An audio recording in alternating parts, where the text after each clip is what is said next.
Welcome to Block and Build, a podcast from Convergence Magazine. I'm your host and the publisher of Convergence, Caden Mock. On this show, we are building a roadmap for the movement that's working to block the ascent of authoritarianism while building the influence of a genuinely progressive trend in the broad front that we need to win. Before we get started, I want to invite you to join our subscriber program. Convergence Magazine is an independent publication that relies on the generosity of our readers and listeners to create the rigorous, thoughtful takes that you've come to expect from us week in and week out. You can become a subscriber at convergencemag.com/donate. Any amount helps, either as a one-time donation or a recurring monthly or annual subscription. We are, of course, just a few days out from Election Day, which means we've got a lot to get to this week.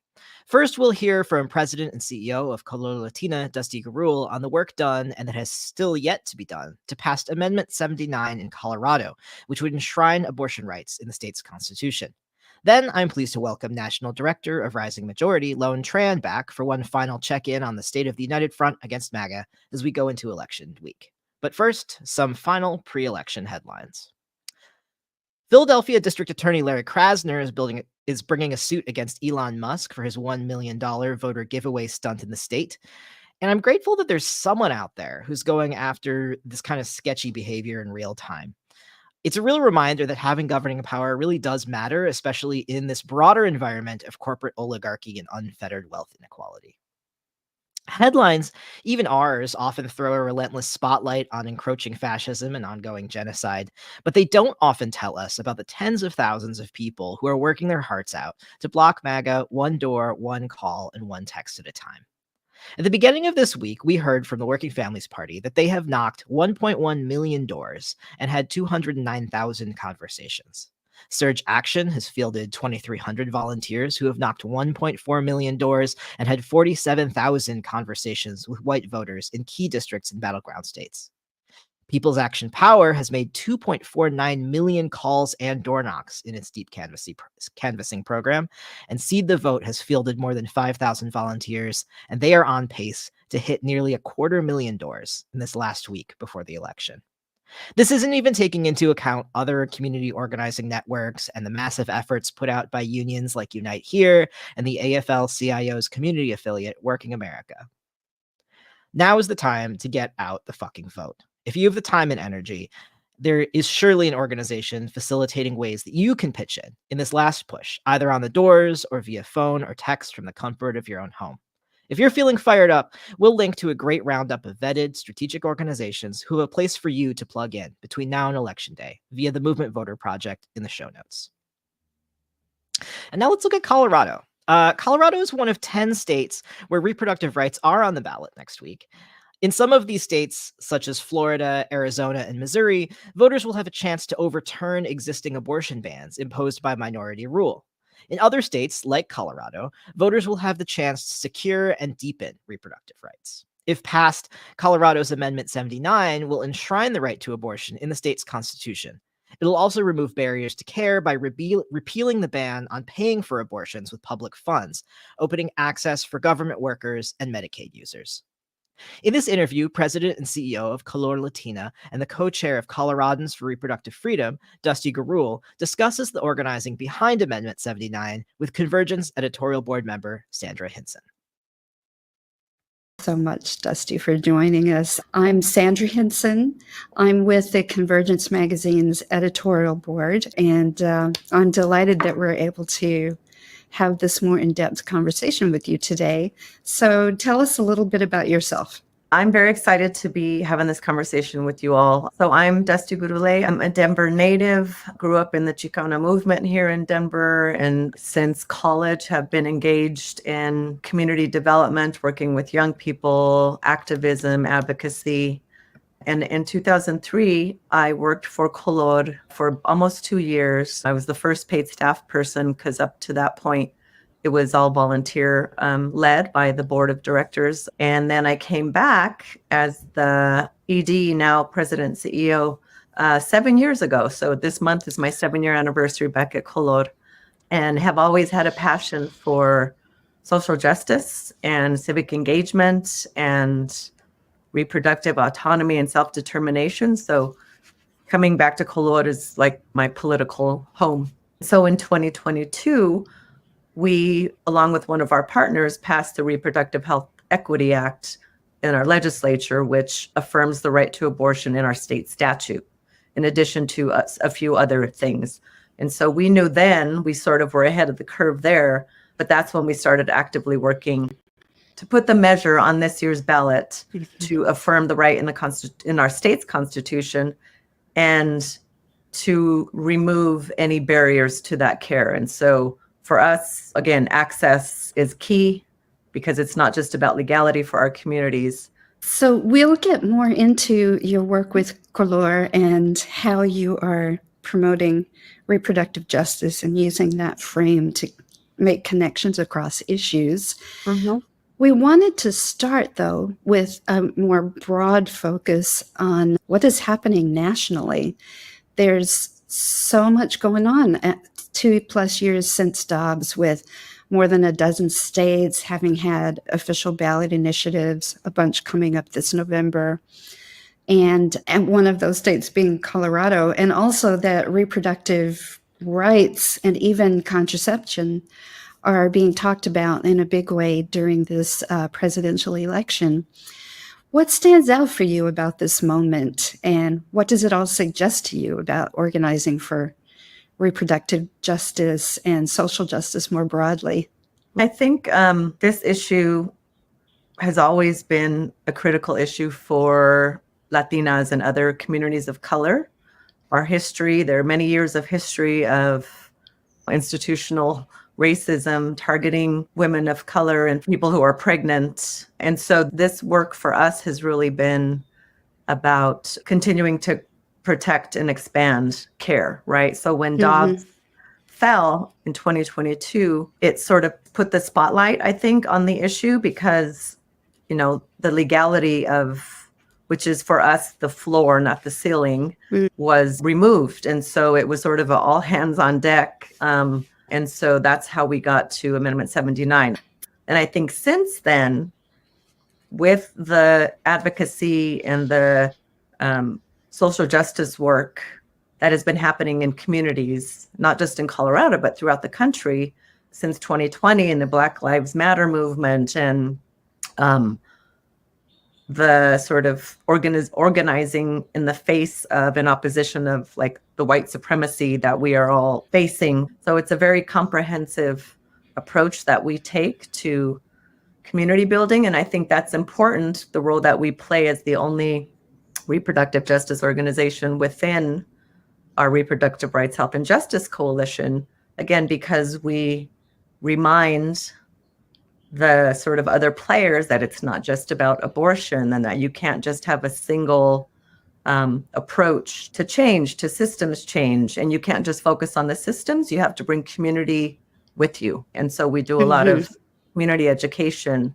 And since our work within the Reproductive Rights, Health, and Justice Coalition, a lot of our work has focused at our state legislature, and also a lot of the conversation and work that we've been doing. Colod specifically has been working with different state institutions, so like the Division of Insurance, our state Medicaid office, our state Department of Public Health, because we know and understand, again, how important these things are, how related they are, but that abortion care is healthcare, and it shouldn't be looked at any differently than someone who needs a checkup or has a cold. Or so the work that we've been doing over the last few years has really, it's beautiful to see it in fruition and to see all of the people, individuals who've endorsed, all the organizations who've endorsed, including labor. Yeah, it's great to see everything come together. Yes, that's a good segue to my next question, which is, what are your expectations that this amendment will help drive turnout? I noted that you said the ballot is going to be huge. It's going to have a lot of stuff on it. Hopefully all that stuff gets voters even more interested in participating, and that all of this also helps you build a stronger movement ecosystem for the fights ahead. But specifically, how are you thinking about this amendment driving turnout? We know our community is excited to vote in the election. We know that 61% of those that we polled in this year's election are going to vote yes on 79. And so we know the excitement's there. We know our community is with us. We know the African American community is with us. Back to the ballot, there's 13 questions on it, so amendments and propositions. But we, Colode Action Fund, partnered with one of our partners, the Working Families Party, and we created a racial justice ballot guide. And so we listed all of the propositions and the amendments and our progressive, edgy sort of description of each. And so we are going to be pushing that out. We're investing Colode Action Fund. This is the most money we've ever invested in an election. And so we are sending mail with them to, help people connect to their local elected officials to turn out voters. But then our ballot guide, we are printing copies. We're doing a big party next Thursday, inviting community to bring their ballots if they want to, use our guide as a guide, a guide to fill out their ballot. And we're also, again, investing thousands of dollars to push it out digitally and targeting specific areas in the state where there are a lot of Latinos. And so people will get it on their phones, how the digital targeting comes up on your search engines. So we're really trying to be as comprehensive as possible, get to community, give them the tools that they need. We did canvassing, we have door hangers with just general education, right? Like, this is where you vote, this is when you vote. Don't forget to mail in your ballot. So that general education. And then on our C4 side, we're saying vote yes on 79 because of this, this, and this.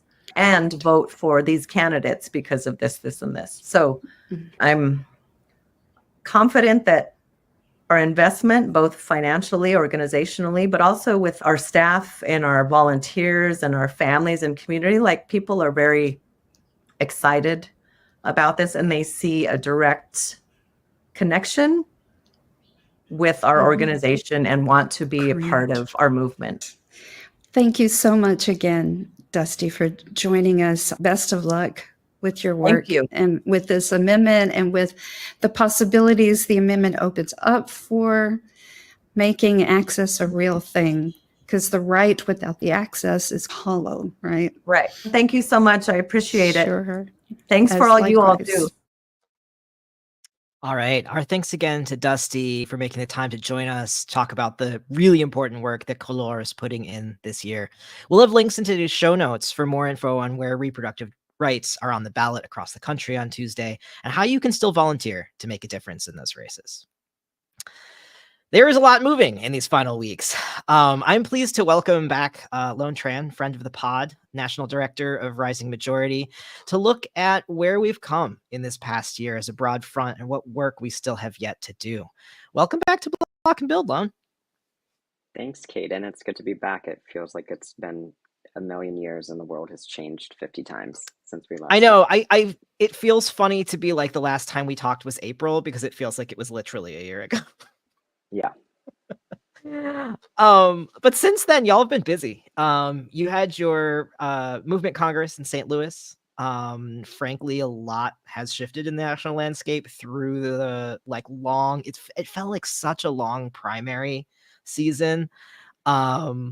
And a lot has also not changed, right? Around really important issues that matter to our communities, from ceasefire and arms embargo to a lot of the issues that are going to be on people's ballots in November. You're really at the center of building a lot of momentum in the social movement left around the interventions that are animating basically everybody these days. What are some things that you've learned through, the summer and fall of sort of like weaving this front? Yeah, I think we were really fortunate to be able to bring folks together in June in St. Louis for Movement Congress. We had over 700, organizers in the room representing more than 200 organizations, who by the end of a very long week were able to affirm that the strategic strategic direction that the left in this country has to head in, has to like double down on facing towards a multiracial working class, that we have to double down on building our legitimacy, by building our power, in meaningful and tangible ways, that we've got to build our infrastructure, and we have to really get serious about understanding, the potential and our role within the broader front, against authoritarianism, and ultimately for democracy. And we learned a lot in that process. One, I had lots of moments where I was like, why did we decide to do this gathering in a presidential election year? Honestly, I had several moments. I was like, who picked the dates? And I was like, oh, we did.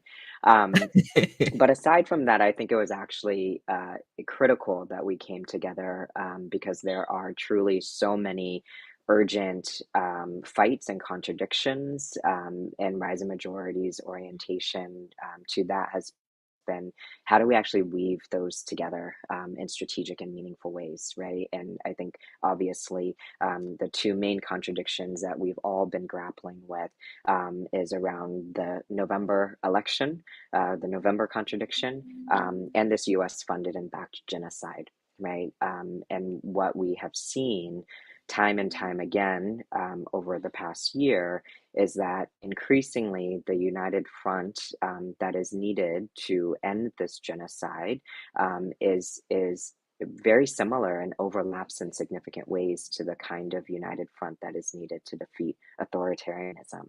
And so, with that on the table, it poses some real questions, to the left about, what our power is, what our influence is, and how do we determine the guardrails of how broad that front goes. And I think, as much as things have advanced in the public discourse, it's really clear that, the sort of Democratic Party forces still have the majority of the power within this front, Mhm.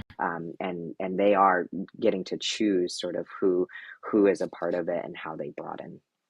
Yeah. Yeah, I think that, like, you know, sitting now, like, before we know what's gonna happen next week, I feel like there seems to be, some broad agreement amongst some of the more, like, thoughtful, self-reflective folks that certainly, like, I follow and read about this, power dilemma where, like, there is broad popular support for ceasefire. There is, like, some consensus about arms embargo as, like, a meaningful way to, like, enact that. And also there's, like, it seems like pretty broad, actually quite broad consensus that, like, a lot of the policies that underpin, Donald Trump's platform are also, like, undesirable, whether those are, like, curtailing reproductive justice, reproductive freedom. People just, like, actually broadly don't care about harassing trans people. Like, they're like, leave trans people alone. It's not complicated. That it's actually just a very vocal minority that are kind of, like, shaping that stuff, and yet, like, we see the sort of Democratic Party establishment lurching to the right in some kind of bizarre attempt to, like, capture the mythical swing voter. Um, and, like, it feels like a tale as old as time, right? It feels like, I feel like I've watched this, movie before, and, the remake is worse than the original. Absolutely. What do you think are, like, one of the things that kind of highlights for me is, like, are there levers that we haven't tried? I think that one of the things that is true about this year is, like, people have really been going all out and trying whatever seems available to make an intervention on this. What are some of the things that you think may be available to us in the coming months? Yeah, I mean, I think to your earlier point, right? I think this is why there's increasing resistance to sort of the framing around like the lesser of two evils, because I do think people are not being flippant by saying like, I really cannot tell the difference. The number of Yeah. conversations that I've had with folks, and I think, that presents its own challenges because we can like get into a whole like policy debate with folks, but a lot of people on the surface are like, yeah, I'm having a really hard time distinguishing, between these two candidates. And if you, read the Project 2025, if you read the Project Esther, of course, you're like, yeah, there is a qualitative difference here, but the context and premise of it, that we're like more than a year into a genocide, is a very difficult thing for people to accept, and rightfully so, right? I think if anything, it's a positive sign that there are still many people who are like, we simply refuse to accept that, Yeah. this is okay. Um, and so I think those are some of the things that, ideally we will have the political space and terrain post this election to really grapple with it, of like, what sharpening do we need to do around some of this framework. And I think we have some sense of it, which is generally like, talking with the comrades who have been on the doors and doing the deep canvassing. One of the main things is just like, let's just keep trying to like be honest with folks, right? Like, let's not try to like spin a very difficult situation into something that is more positive than it actually is. And I think that actually goes a long way in a period of time where, when crises happen, there's this effort to capture and to make meaning. And folks are, in some ways, broadly speaking, like just looking for some people who are going to tell them the truth, right? Like, who are going to be Yeah. able to say, hey, the situation is bad. I'm not saying that, we have all of the answers, but we're definitely saying that Trump is not the answer, right? That sort of formulation is a lot better than saying like, hey, if, we elect the Democratic Party candidate, then like we'll be solid, because folks are like, that is not, what my day-to-day experience is showing me. Yeah. Um, and then to your question around leverage, yeah, I think generally speaking, there's always a lot of things that are available to us, and I don't think that it's an absence or scarcity of those leverage points. I think it's a question of how those levers are in relationship to each other, right? So, Mm. using the arms embargo piece as an example, um, we are coming up on what can be a historic vote, on a joint resolution of disapproval to try to block another $20 billion in weapons from the United States to Israel. Um, and that sort of vote is ripe for an inside outside strategy, right? Hmm. The inside strategy really focusing in on senators who can vote yes on this JRD, and then the outside strategy being able to pull in some of the efforts over the past year of folks like trying to point some attention and direction to these weapons manufacturers, right? Like, who Hmm. are folks are calling into question, like, who profits off of this genocide, right? Because there is always a profit motive when we look at war and genocide and this level of mass violence. Um, those strategies on their own have their limitations, right? Yeah. An inside strategy just going after senators hits a wall, in the same way that an outside strategy protesting corporations that manufacture these weapons hit a wall, because those two things have a relationship to each other, right? A lot of the politicians who have been weak on ceasefire are actually beneficiaries of these, corporate institutions, right? And those are the kinds of connections that we have to be able to draw out for each other. And protesting a Lockheed Martin on our own is not going to get, the corporations are not going to be like, oh yeah, we've been protested. You're right. Let's stop manufacturing these Right. weapons. We It's actually going to have to take a like lot more pull than out. that. Right. It's going to take a lot more than that, and it's going to have to take a lot of different sort of pressure points. Right. Hmm. And we have a responsibility to bring attention to those. And so for me, it's not a matter of like, I think there again is there are numerous pathways, inside, outside, government targets, private capital targets, corporate targets, international targets, and it's a matter of how do those pathways get woven together, and in some Hmm. ways, what's the coherent narrative there? Because I think what we're also struggling with in this moment, um, it, it's both a contestation for power, but it's also a contestation for like hope and a sense of belonging. It Yes. like folks are actually trying to find things to do, that feel like it's contributing to something that might actually make a difference. And I think some of that is playing out in the electoral arena in terms of trying to beat back the advance of some of these authoritarian policies. But we have to keep broadening those places for people to contribute outside of the electoral arena as well, to account for the fact that it's going to be a much longer fight after these elections take place.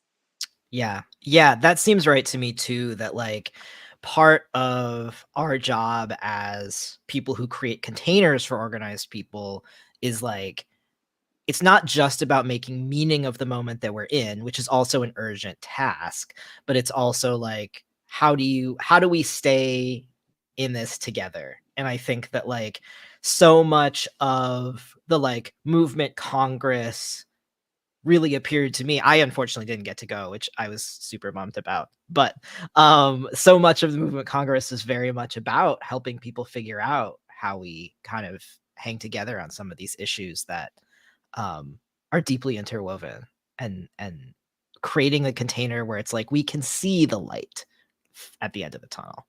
Um, and I think the if you spend too much time doom scrolling on the internet, you lose the glimmer. Yes. But actually getting into it with comrades, like you know, in a deep way, you can find that glimmer again. Yeah. And I think, being really just humble about like none of our organizations and none of our like approaches alone like is gonna fix everything. Because if Yeah. that were the case, then we wouldn't be on this podcast, like we would not be having this conversation. Like it's just not it's just not how this works. And I think the reality, the heartbreaking reality, because we've been just trying to like regroup with folks around what can we leverage next and what can we do next to end this genocide. um, Ending the genocide is the most urgent task. But it's only the first task, right? Because what's been Mhm. unraveling is the level of U.S. military spending, because it's not just Palestine, obviously, right? Like Yeah. we've been slowly inching towards World War III. It's about U.S. sort of foreign policy and military and corporate interests all around the world, right? Sudan, Haiti, like it's happening. And so we're sort of just like we're pulling at this thread, and there's more of us pulling at this thread. And how do we really be prepared for what else it unravels? How do we take Mhm. these moments of mobilization, whether it be around elections or around arms embargo, and bring folks into a longer term political project? Because we're not going to like we're not going to divest all of the US military spending in an election cycle, right? So how do Yeah. we Yeah. be committed to that? Totally. Yeah, well, I think that this also kind of like this commitment piece also highlights for me um a thing that I'm curious on your take about, which is the sort of like tendency to like lay blame on each other for strategies, for tactics, for placing our very limited resources in ways that like maybe we disagree with, or maybe we think the outcome is not what we intended it to be. And that I do think that gathering people together and creating space where people can like be thoughtful and reflective and like in some ways, I mean, gentle with each other is not quite right, right? But like rigorous with each other, and but also like compassionate in that rigor, and like honest, seems like an important piece of like actually building a functional broad front. So I'm wondering if especially from Congress and beyond, like if you have some reflections about kind of what it takes to do that really important work, especially because I know that like one thing that is part of the replay of this movie we've seen before is that the left can and may start eating its own as things things shake out from this election. Yeah, and unfortunately, I think some of the fracturing has already begun, right? And I just want to keep it really honest with folks. If we're gonna, build a durable, powerful left, and I think we're doing a lot better than we have in previous times in terms of the ability to like struggle with each other openly, do so in a principled way, do so in a rigorous way, and also for the most part in a kind way. But there are some cracks, and I Yeah. think that is part of being in the pressure cooker, of like we're clearly giving it everything we've got, and there's still some significant gaps, and that all comes back to this question of power, right? Because we are inside of this objective front that we don't have the ability to determine, at this point in time, the direction that it goes in, right? We're not the ones picking up the phone and like deciding if the Cheneys are in, right? And Sure. and that's not really how it works anyways, you know what I mean? Like we're not picking up the phone and like recruiting people for this front, but the gist of it is that we are not in that position, right? Of like Mhm. determining the parameters of this front. And that is a deeply frustrating and can become a deeply demoralizing component of doing United Front work. And on the left, we're really good at punching left. But I think that the solve for that does live in one, we actually have to get better at understanding what each other is actually doing. Because I think that sometimes we raise our critiques or our differences without actually understanding the depth of work or the depth of thinking. And I've Mm. actually had my fair share of frustrations over this past year, with, there's many trends, but there's two trends, right? Broadly speaking, it's sort of an anti-electoralism trend and a left electoralism. And I think both of those trends emerge from actually genuine places in terms of trying to wrestle with this question of power, but my Totally. frustration has stemmed from there's some critical nuances that are missed in both trends, right? And so two approaches that could actually be complementary to each other end up being pitted against each other because any one electoralism is considered non-strategic. And if you want Mhm. to get into a fight with someone, that's like the first thing you can say is like, you're not being strategic, right? It's like terrible organizing, to make people feel less than or like they're Yeah. not Yeah. thoughtful enough, right?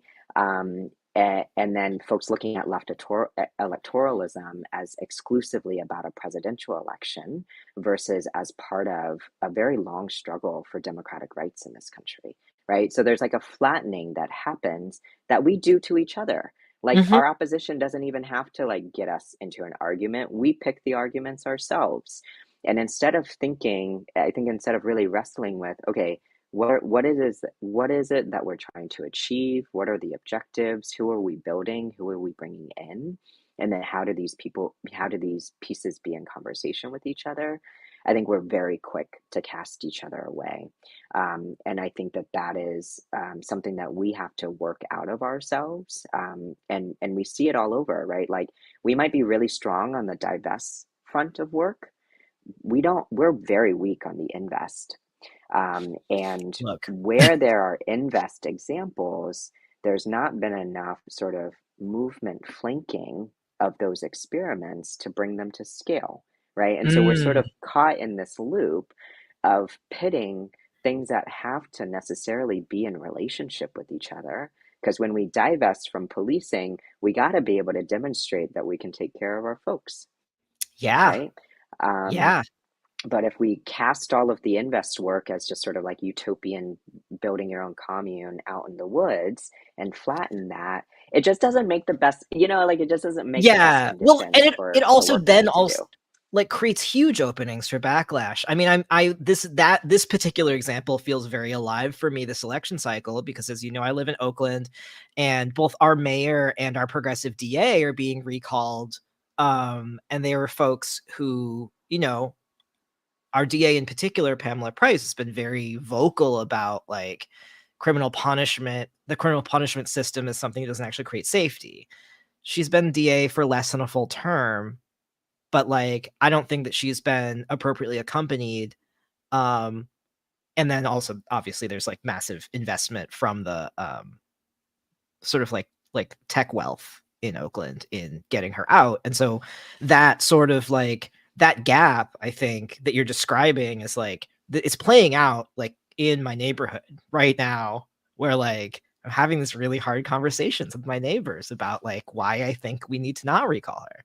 And they're like, well, we don't feel safe in Oakland. And it's like it's like not a realistic, like the left hasn't offered a realistic picture of like what are the steps we need to take to get to this alternative vision of safety that is, again, like you say, like not utopian in its ends, but like hands-on and practical in its execution. Yeah. And we're not going to resolve it all in the next few months. So I do think that, you know, the main thing is I think we got to figure out how we stay together and navigate these changes in the terrain, because none of us have a magic 8 ball. We don't know what's going to happen. And our opposition would love nothing more than for this election to absolutely ruin us. And I Yeah. think that this is the opportunity. We have an opportunity here as the left after this election. We're going to have to keep blocking, but it's also a moment to build, right? Mhm. It's going to be a moment to like really say like, hey, we blocked, and now we're going to keep building the broad progressive coalition that's needed for this arms embargo. We're going to build the broad progressive coalition that's needed to defend immigrant communities, to defend trans youth, to Mhm. defend, you know, abortion access, right? Like this is the moment. But we can only do that, you know, together. And we have to be able to demonstrate in real time the relationship between block and build, because it's not block then build, right? It's not Yes. block mostly and build some, right? It's block Uh-huh. and build. And I think that and piece is the piece that we actually have to be prepared to animate. Yeah, that rings true for me as well. And I think that like of these like key issue areas that you've described, it's like we also know that we cannot rely on any kind of like entrenched power structure to like deliver on that stuff. Like that is certainly something that we have all learned clearly, no matter what our orientation towards electoral politics might be. And that like there's a like I think the urgent question is like what are we going, like how are we going to take up space, I think, in this post-election period, um to sort of like help guide that process. And that like I don't know, I think, you know, the fact that folks like RM are thinking right now about what we are going to do regardless of who wins feels like a fresh thing to me personally, that like in past presidential cycles especially, there hasn't been the leadership to like take up the space to be like, no, we actually need to be talking about how we move on November 6th regardless of what happens. And so I think that like this like very clear arms embargo campaign feels like that feels to me like a meaningful left innovation, to be honest. And yeah, I don't know. Could you tell our listeners a little bit about that? Yeah, so, you know, I think that part of the build piece is and related to sort of like how do we keep, you know, shoring up the legitimacy of the left. Is, you know, I mean, this has been a really tough year, like in so many ways. And I think that in particular, a lot of folks, rightfully so, are reeling from from what they have noticed and what I have noticed to be like a sort of a dip in the momentum, right? And there's this feeling, and it's not based, I haven't done any research in it because this is all anecdotal, right? But like at least a feeling of like, whoa, like the candidate got changed and all of the energy got immediately redirected. And it sort of almost as if like we're like not, the US government and our tax dollars is not funding a genocide right now. Right. And and and I think that there is obviously a real need for like a division of labor around like, hey, we gotta, in terms of like fighting authoritarianism and not contributing to the global consolidation of a growing fascist movement, we need folks to focus in on that, right? And we then need to be able to take some of that momentum and sort of direct it to the next thing, right? Hmm. And part of that next thing is like coming back and saying, hey, we are actually, as the left, when we say we're like serious about something, we're serious about it, right? When we say we're serious about like our ability to pivot, we're going to do exactly that. And so we are beginning to, in like partnership with organizations like the U.S. Campaign for Palestinian Rights, Jewish Voice for Peace, Adela Justice Project, and others, beginning to think about, okay, what is like the post-election arms embargo, like cross-movement push? Because the reality is, if we are able to win an arms embargo and even calling the vote on this JRD to block 20 Hmm. billion in weapons, it actually opens up way more space for all of our struggles across the board. And I think that's one of the things that maybe has gone unappreciated about this past year. We can't underappreciate or underestimate what the Palestine movement has done for this fight against authoritarianism. I think the Hmm. Dems can say whatever they want to say about replacing Biden with Harris, but if it Sure. weren't for the massive amount of pressure on the ground, right, that is actually a big factor that we cannot underestimate. And so I think there's something there about the Palestine movement reshaping actually some of the core tenets of the social movement left, moving away from being viewed as like a fringe issue to Yeah. actually something that's now calling into question our entire like economic system and the priorities of our democracy, right? Like you can't talk about like funding for housing without talking about the US sending bombs to destroy Palestinian homes, right? You can't talk about like funding for public schools without talking about the US sending bombs, destroying Palestinian schools, right? Like you can't talk about Hmm. climate justice without talking about the impact of genocide as ecocide. So we're in a paradigm shift. And I think that both for a sort of moral and ethical reasons, but also for political reasons, we should not skip a beat, right, to make this turn and say, actually, arms embargo is important to all of us. But Hmm. also, the challenge is going to be how do we again lean into this united front orientation? Because what surely is to happen is that we're going to lose some elements of this coalition, of the progressive coalition, if Harris wins, right? That folks Right. are going to sort of go back to status quo. So we need to start now to like secure those commitments to say, hey, actually, this is not going away. Right? This is actually not an issue that's going away. And if we want to really be able to advance a progressive governing agenda, then we got to get some wins on this front, because to your earlier point, Kate, and otherwise we're conceding some ground, right? Because otherwise what's going to happen is that the Harris coalition, they're just going to get affirmation that they can keep going rightward, Yeah. and that'll be okay. And that's actually going to screw us all. Nobody's going to get anything on the table. Right. Yeah. I mean, it strikes me that like kind of what we're also describing here is like how do we kind of like inoculate public discourse against what's at its core bad experiment design on the part of the Democratic Party, right? Like the premises of the experiment are flawed.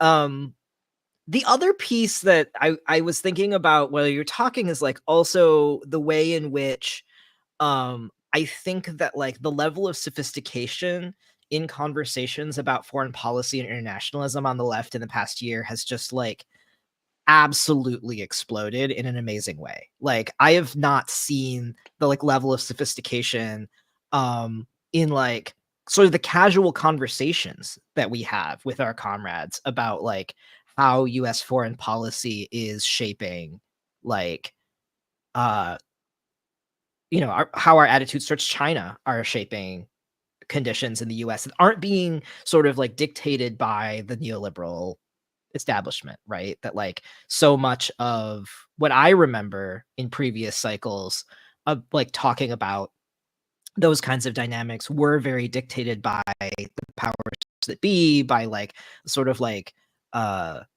practical, like quote unquote realistic logic of how we need to deal with the rise of like another major economy in the world.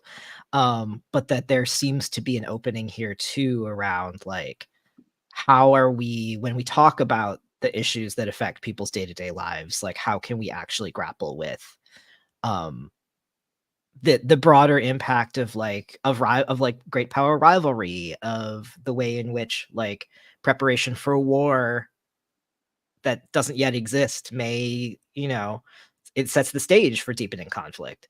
And I feel weirdly hopeful about that also, that I'm like I think that there's coherence suddenly to the way the left is talking about foreign policy that makes me really I feel like it's a thrust in the right direction, and I think we can chalk that up also, again, as you say, to the success of the movement for the rights of Palestinians. That those things are not unrelated to me.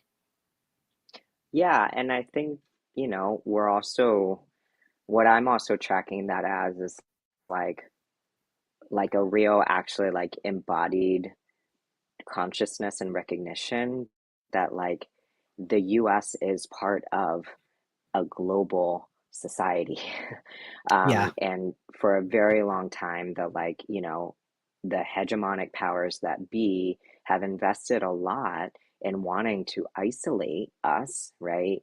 And the reality is that US foreign policy, at least for the past, 30 years plus, is coming back to hurt our people in the belly of the mm-hmm, beast.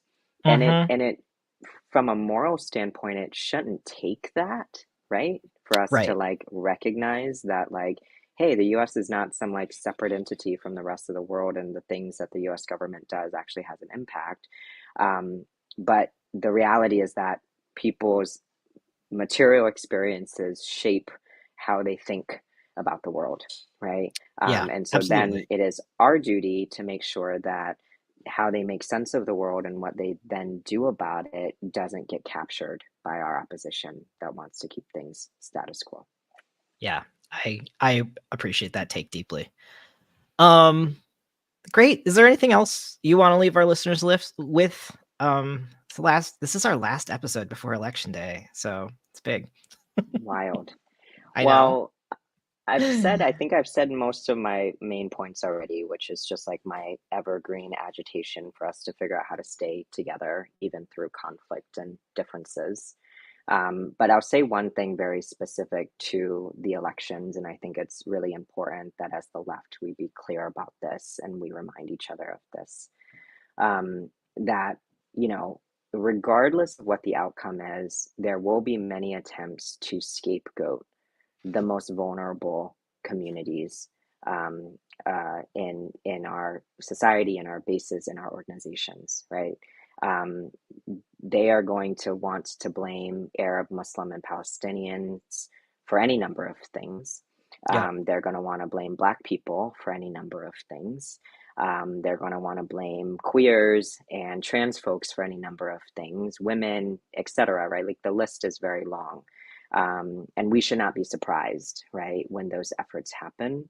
And we should be very careful as the left to not engage in those tactics, Yeah. even if sort of unconsciously, right?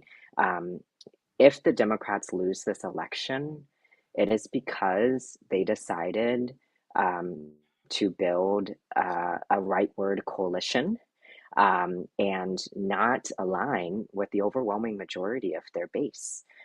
They are losing out on young Democrats who are like, yeah, I would be more likely to vote for Harris if she called for an arms embargo. And young Republicans are actually thinking the same, right? So I think that's the one thing to remember in terms of like at a systematic institutional level. The Democrats are responsible for the outcome of this election. And the rest of us have attempted to make our best contribution to hold together some really heartbreaking contradictions of this moment.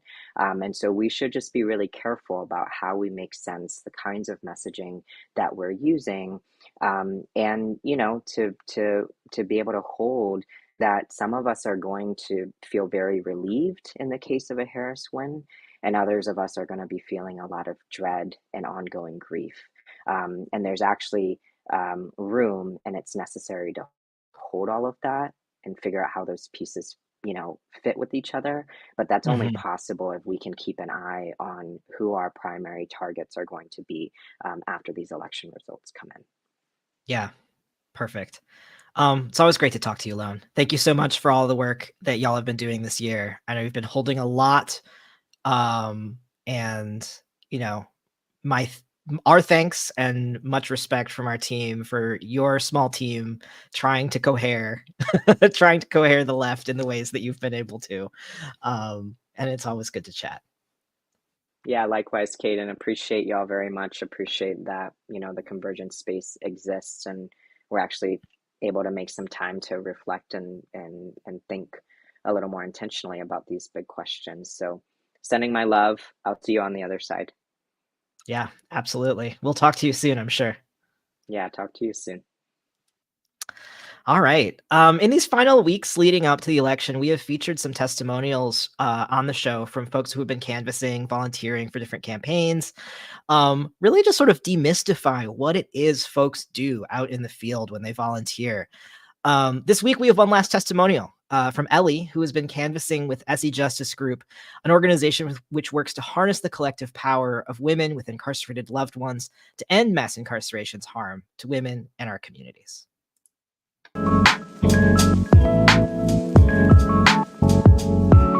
Hi, my name is Ellie. I'm a woman with incarcerated loved one here at SE Justice Group, and we're currently in Altadena. We're canvassing in District 5. We're here talking to our neighbors, doing voter education around Prop 36, Prop 5, and Measure A. And we've been canvassing for about 3 weeks now, and it's been really fulfilling. What we're seeing in the community is that people don't want Prop 36 to pass.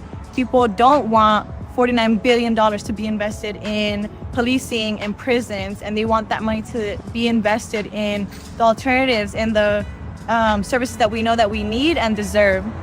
And similarly with Prop 5 and Measure A, 80% of the people that we've spoken to are in support of Prop 5 and Measure A. And as a woman with incarcerated loved one, it's been really amazing and fulfilling to meet other women with incarcerated loved ones at the doors and to build connections and to build power, build community with them. And that's what's been really energizing and motivating me to continue canvassing.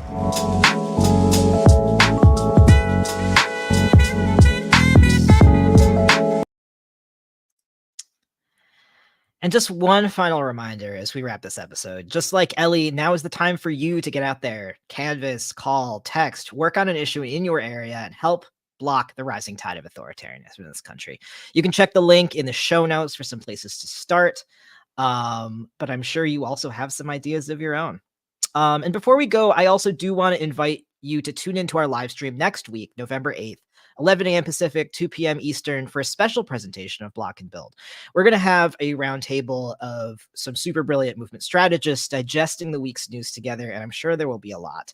The panel that I've put together for y'all includes Convergence Editorial Board member Tobita Chow, Convergence Advisory Board member Bill Fletcher Jr., Grassroots Global Justice's Director of Political and Civic Engagement, Kermit Thomas, and Showing Up for Racial Justice's Executive Director, Erin Haney.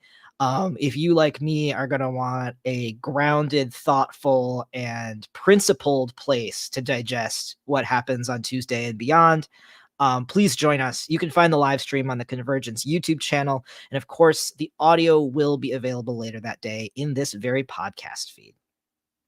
This show is published by Convergence, a magazine for radical insights. I'm Caden Mock, and our producer is Josh Elstro. Editorial support provided this week by Marcy Ryan. Editorial board member Sandra Hinson provided the segment with Dusti Gurule on Colorado's Amendment 79.